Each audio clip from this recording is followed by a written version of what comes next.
Eu saúdo todas as autoridades militares, saúdo todas as autoridades empresariais, a começar pelo Antônio Silva. Não posso deixar de saudar o presidente Iedo do Tribunal, presidente do Tribunal de Justiça, um homem justo, um homem bom. Entre os deputados estaduais, a deputada Alessandra Campelo, os deputados federais Marcelo Ramos, Alberto Neto e Pablo Oliva, o governador em exercício, Carlos Alberto, enfim, saudar todos vocês, falando de deputado estadual, tem a deputada Joana Dac, saudar todos vocês.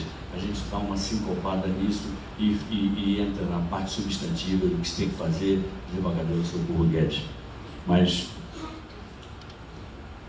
eu sinto, quando se fala em Zona Franca, eu sinto que falo para um convertido, porque eu não tenho dúvida nenhuma de que o general Mourão, vice-presidente da República, compreende a Zona Franca, compreende que ela é estratégica, compreende que ela é fundamental, não só para o Amazonas, ela é fundamental para o Brasil, ela é essencial para o planeta. Se ela é estratégica para o Brasil e é estratégica para o planeta, ela obviamente tem que ser, quando eu digo a Zona Franca, eu me refiro àquela que defende a floresta, aquela que sustenta a floresta em pé. É o organismo que mantém 97% da floresta amazônica de pé. Vamos ser bem realistas, não fora a Zona Franca, nós teríamos aqui alguma alternativa dentre três que eu julgo péssimas. A primeira seria transformarmos em agropecuária esse território tão rico em biodiversidade, complicando o clima do mundo, e o mundo não aturaria isso. A outra alternativa seria nós termos uma crise militar, uma crise antes da crise militar, uma crise diplomática sem precedentes, jamais vivida pelo país, uma crise diplomática grave. E, ao mesmo tempo, nós teríamos o perigo de uma crise militar. E há um parênteses para dizer que eu prego, sempre preguei, desde deputado e passei pelo Senado, 20 anos de parlamento, eu sempre preguei a necessidade de nós termos forças armadas muito bem preparadas e com sentido defensivo, jamais ofensivo, general Nardes, jamais ofensivo, mas defensivo, porque nós temos muito que defender. A riqueza da biodiversidade hoje, que chama a atenção e desperta a cobiça, e a água, que vai faltar para tantos a partir da segunda metade do século XXI. A água será um bem muito mais valioso a partir da metade do século XXI do que o petróleo o foi na sua melhor fase. Então nós temos que ter força para defender a água, porque um dos problemas que eu vejo é que uma devastação da floresta, o início de devastação poderia motivar atitudes beligerantes que poderiam partir com a legitimação da ONU contra nós, desgrudando do território brasileiro essa parte essencial dele, que é a Amazônia. Ou seja, então eu vejo também esse aspecto de estratégia militar, como vejo claramente o de estratégia ambiental, como vejo claramente o de estratégia econômica. Há um preconceito enorme, de uma figura de Brasília, que quando eu bloqueio certos nomes, sabe, presidente? Eu bloqueio certos nomes porque, se fosse um bom escritor, eu saberia o nome, mas esse eu esqueci, que disse que a Zona Franca era tão inútil que seria melhor jogar o dinheiro para um helicóptero. As pessoas aqui correriam para buscar o dinheiro. Primeiro, pouco inteligente e discriminatório, porque as pessoas idosas não pegariam dinheiro nenhum, as pessoas deficientes não pegariam dinheiro nenhum, as mulheres grávidas não pegariam dinheiro nenhum, os cegos não pegariam dinheiro nenhum. Ou seja, uma proposta tão estúpida que não merece que a gente procure saber quem foi que a fez, só ali no jornal. Tão estúpida que começa discriminando, inclusive, não é completa sequer, porque a ironia exige inteligência.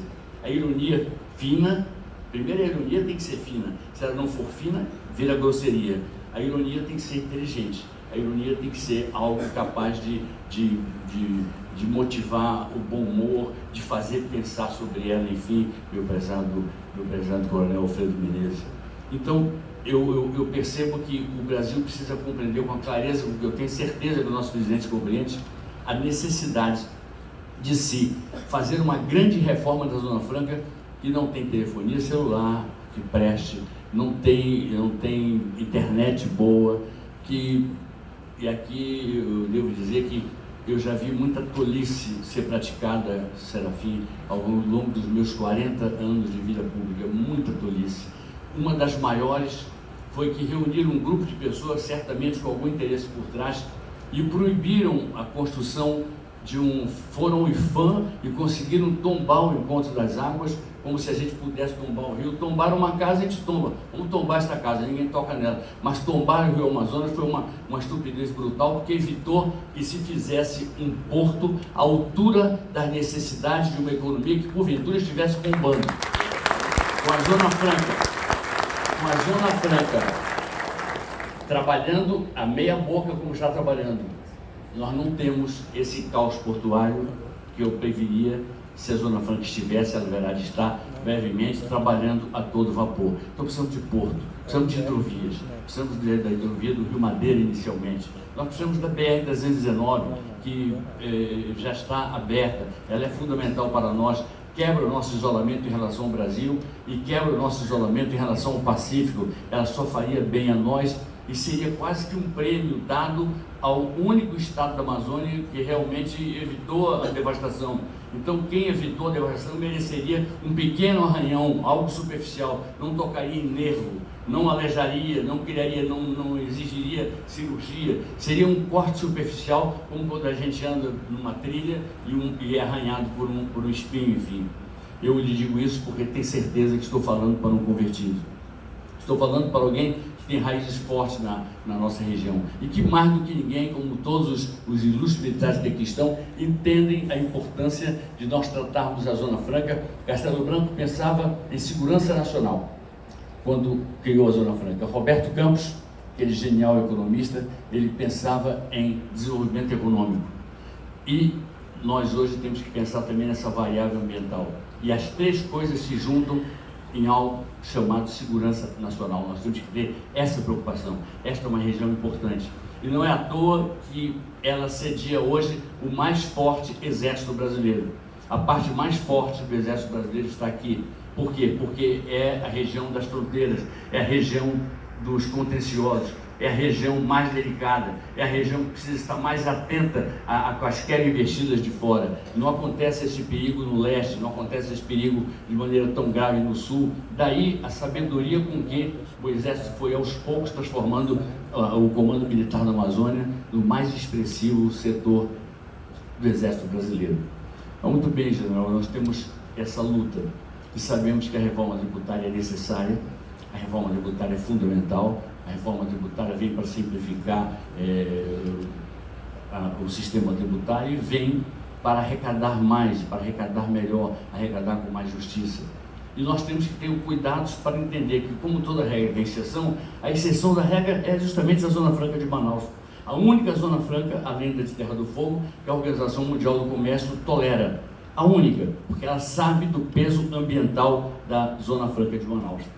Então nós temos a convicção plena de que teremos em Vossa Excelência um aliado, em Vossa Excelência e em outras pessoas do governo, companheiros seus e camaradas seus, Farda, General Augusto Heleno e tantos outros. Tenho certeza absoluta que se estivesse aqui, seriam dois convertidos que estariam ouvindo a mesma cantilena. E no mais é dizer que o Brasil vive um momento muito grave e nós temos que realmente arrumar. Quando eu digo assim, eu estou falando, deputada Alessandra, acima de partidos, acima de quem pertence a que partido.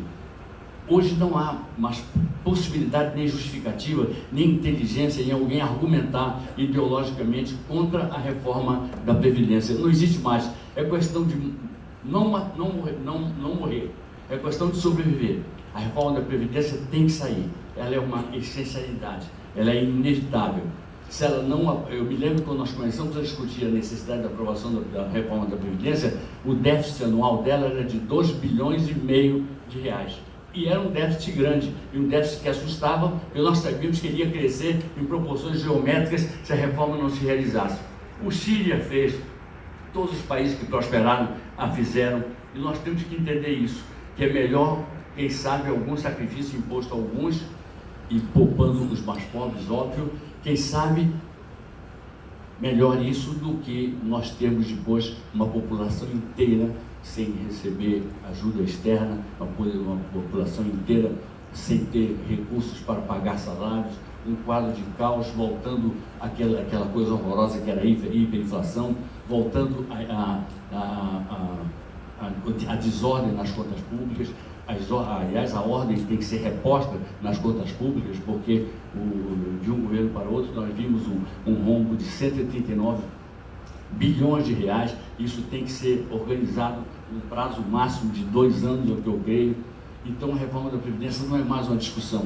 Havia aquela história, a coisa que mais me impressionava, deputados e empresários, o que mais me impressionava era que as pessoas que defendiam seus interesses corporativos, elas iam para a mídia, tinham dinheiro para isso, elas iam para a Praça dos Três Poderes e a partir de todos aqueles comícios em sequência, elas convenciam pessoas que ganhariam com a reforma, deputado Serafim Corrêa, pessoas que ganhariam com a reforma eram convencidas por aqueles que estavam vendo o interesse próprio de que deveriam apoiar, como se fossem interesses seus, os interesses daqueles que queriam convencê-las de que, não sei se eu enrolei demais na frase, mas em outras palavras, José não perde com a reforma, José ganha com a reforma, Paulo ganha com a reforma, José não perde se fizer a reforma, José ganha, Paulo perde se fizer a reforma porque ele é um privilegiado. Então ele convencia o José, com aquele falatório todo, convencia o José de que o José deveria se colocar contra a reforma da Previdência. E hoje nós sabemos